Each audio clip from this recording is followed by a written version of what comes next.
What's up, YouTube? It's Artisan MC, and today I'm going to give you my reaction to Dolemite. Okay, I've seen Dolemite twice now, and on my second viewing, it brought home some points that I thought in the first one. So if you don't know, Dolemite is a character that was created by comedian entertainer Rudy Ray Moore back in like the 70s, 60s, 70s, or whatever, right? And eventually he made a couple of movies. They were low-budget movies, but they were movies. Now, if you've seen any of these movies, like The Human Tornado or anything, because I still own that, and I got to go into storage and pull it out just so I can watch it again for fun. It's pretty cool. It's pretty cool in a non-blaxploitation way, okay? Some of the stuff he does in it looks silly as hell, but that's who I guess Rudy Ray Moore and the character is, okay? So this movie, Dolemite Is My Name, is Eddie Murphy's attempt at bringing Dolemite and Rudy Ray Moore back into public consciousness of who he is and telling his story. And the part of this story goes from him, who he was before he developed his character, to who he was after he developed his character. And you get a history lesson of Rudy Ray Moore as a person, Dolemite as a character, as it was created, and the trials and tribulations he went through in making that first movie, The Human Tornado, and getting it to theater. And I will say, I love this movie. The movie was fun. I'm sorry. The movie was fun. And more so, it was a bit uplifting and empowering. And I'll tell you why. There was a lot I didn't know about Rudy Ray Moore. A lot. Because trust and believe, my mother wasn't having us watch The Human Tornado or Rudy Ray Moore movies, at the house. It wasn't happening when I was a kid, okay? I saw a lot of stuff, but that wasn't one of the things we saw. Okay, so this movie gave me a good history lesson in who this character was, who this person was, and what he went through to get things done. And basically, it's just the spirit of entrepreneurship, okay? Most of the stuff he did on his own, with belief only in himself, or his belief in himself, which infected everybody else and got them on board into believing in him as well. And that's a good note to me, because I didn't know that that's how that went. I didn't know that he started his own production company and sold his records himself out of his truck. I'm from the Bay Area. That's like standard for getting anything done in the Bay Area. If you want the majors to take notice of you, you sell it yourself. So it was a good history lesson seeing how he did that back in those days. So Eddie Murphy playing Rudy Ray Moore.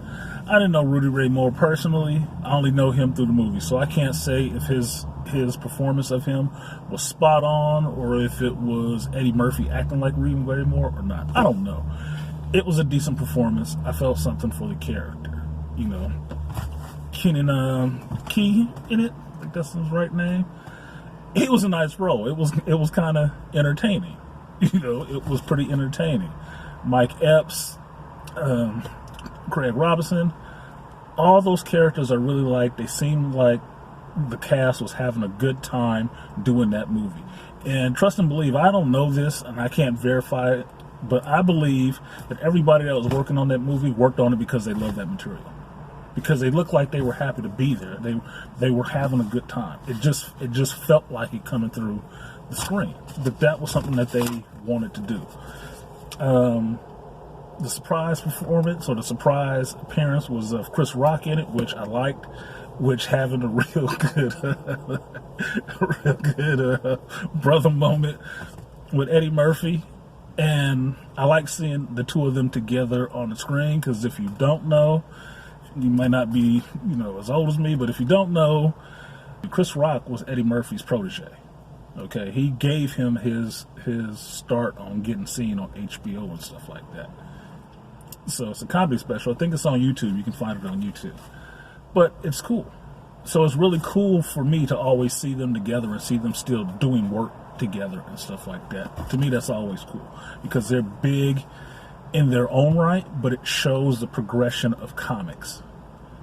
One generation helped the next generation, helped the next generation, building on that success to get up to where we are now, but pushing comedy further. I'm a big fan of comedians and comedy, and that's one of the things.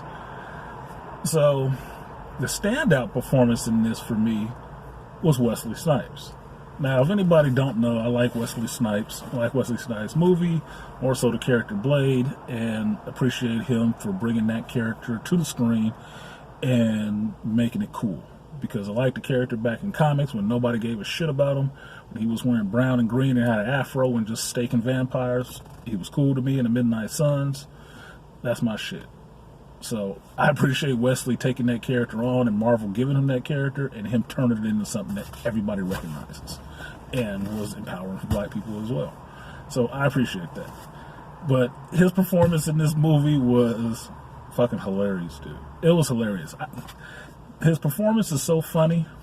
I want to look up the character he played, which is Dorvell something or other. I want to look up that actual actor and see what other movies he's actually been in, so I can actually see how spot on his performance was in this dude.